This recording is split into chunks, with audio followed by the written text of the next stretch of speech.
build him up as the savior, only to tear them down again. And so the process is repeated over and over. For their program to work, it is essential that the people not learn that the presidency is now nothing more than theater. Because if they did, the people would stop looking at the pawns and start looking for the king. Through this system of deceit, the elite's criminal agenda can continue forever because the people waste all of their political energy debating the media spectacle instead of investigating the globalist agenda. Number 10, it's Obama's job to sell the public on globalist policies that aren't in the people's best interest. But the overlords have many salesmen. His most important function is to protect the criminal oligarchs from prosecution while they loot the economy worldwide, start new wars, and engage in torture. They're called Generation O, and they were the key to Barack Obama's White House win. During the campaign, Barack Obama used the internet like no other candidate before him, harnessing the energy of millions of his supporters. But the question now is, what to do with this young, eager, energetic army? This gives Barack Obama and his administration contact information for so many people, so next time he needs to push his legislation, he can contact all these people. Kennedy-esque. I feel as though this was like when John F. Kennedy was elected. Shouting, smiles, and tears. It was the scope of Obama's victory that was most impressive. I saw a photograph of Obama playing basketball. And I said, you know what? I see him as a leader, and that's the world that's in his hands. Own a piece of history, commemorating the day the world changed forever. His confident smile and kind eyes are an inspiration to us all. In summation, Barack Obama is a Madison Avenue created fad. All of the crazed Obama worship, being pushed by the corporate media, is scientifically designed to capture the public in a net of peer pressure mass euphoria. If the New World Order can just distract the public for a few more years, the elite can finish constructing their police state control grid. Now, a lot of times, we don't want to know the issue. Right.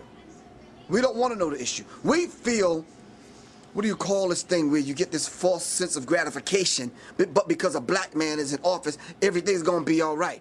No, everything's not going to be all right. Yeah. Until you look into the agenda and what the Democratic Party has been about, is about, and will be about, regardless if Barack Obama is the president or not. And that's real. Barack Obama is the perfect Trojan horse. He makes the people feel like they finally have a place at the table, even as he betrays them. I won't have to worry about paying my mortgage. Oh, it's such a blessing to see you, Mr. President. Thank you for taking time out of your day. Never in my life would think that this would ever happen. Sadly, many Obama supporters can't see what's right in front of their faces because they've already invested their very identity in this artificially created cult movement. Throughout history, it has happened over and over again. People turn their intellect over to cult of personality mass movements, and it's happening again. The evidence presented in this film is documented fact, and those that ignore what history has taught us do so at the peril of us all. As frightening as the information in this film is, there are many things we can do to stop the globalist agenda dead in its tracks. First, we expose the cult of Obama for what it is, a sad hoax. Next, realize that we are all being propagandized 24/7. Investigate all information for yourself, be it political parties, the media, or this film. Be aware of the tricks that the elite use, like the staging of false flag terror attacks and other crises. Rediscover the Constitution and Bill of Rights. Promote a culture of true liberty. There is a reason the internationalists are attempting to destroy the sovereignty of all 50 states. They know it is one of the biggest threats to their domination. The federal government has been completely hijacked by foreign interest, and more than 25 states have recognized this fact and are moving to block the New World Order at the state level by declaring their 10th Amendment powers. But most important of all, there is a huge awakening taking place in the United States and across the world against the globalist agenda. Free people everywhere are joining together and saying no to corruption and tyranny and no to world government. This is the center of endurance, and endurance is what wins wars.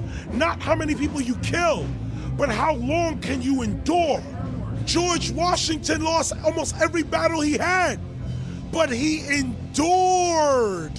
He out-endured the British, and that's how the battle was won, endurance. And each and every one of you watching this, every single one of you, is just as important as the people who were our founding fathers, as that you are just as important as the Sons of Liberty who met in the 1770s to philosophize about freedom, to philosophize about a republic, to philosophize about a truly free country with a republic. There's 1 billion people on the planet. It only takes one to change it. Are you the one? There may be everybody in your classroom bugging out. Your whole school may be on fire with kids wild and bringing guns at, but are you the one? Nature has a way of abundance. Nature puts out a lot of stuff looking for the one. So if you're gonna go along with the trend of let's just kill each other, let's disrespect each other, then you're part of nature's plan as well, to be part of just the excess. But if you think more of yourself than just being the excess, you'll do more for yourself. Are you the one? Everybody's not gonna make it, but you have an opportunity to save yourself. Well, we don't have to look back thousands or even hundreds of years to see how dangerous this present-day situation is. We can look back to Bolshevik Russia. We can see the takeover by the Bolsheviks talking about the people's revolution, talking about the positive change. And Lenin came in and then Stalin. The fact is that over 40 million Russians between 1925 and 1940, good Russians, people who were Christians, people who had their own businesses, people who were educated, they were exterminated because they had their own business, because they were educated, because they believed in God's law. We can look over at Germany. Germany was in a very, very terrible economic situation, and this very charismatic leader called Adolf Hitler comes in. He makes the roads good, and he promises a better life for the people. And within 10 years, you see a completely nationalized, centralized, dictatorial situation where millions and millions of people were exterminated. And then we can go to Maoist China. Mao came in, he promised change, he promised a better life, and within 5 years, 60 million Chinese were exterminated. They don't teach that. They don't teach that in the schools these days, and it wasn't that long ago. And I pray to God that this will not happen in the United States.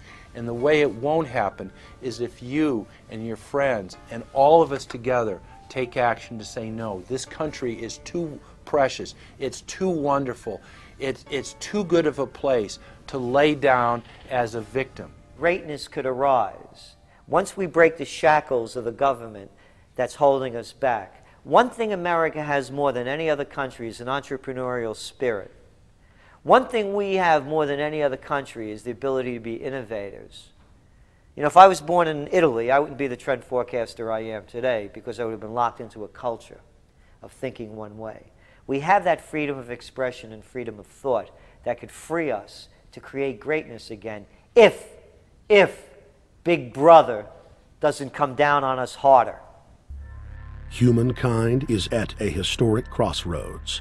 The forces of global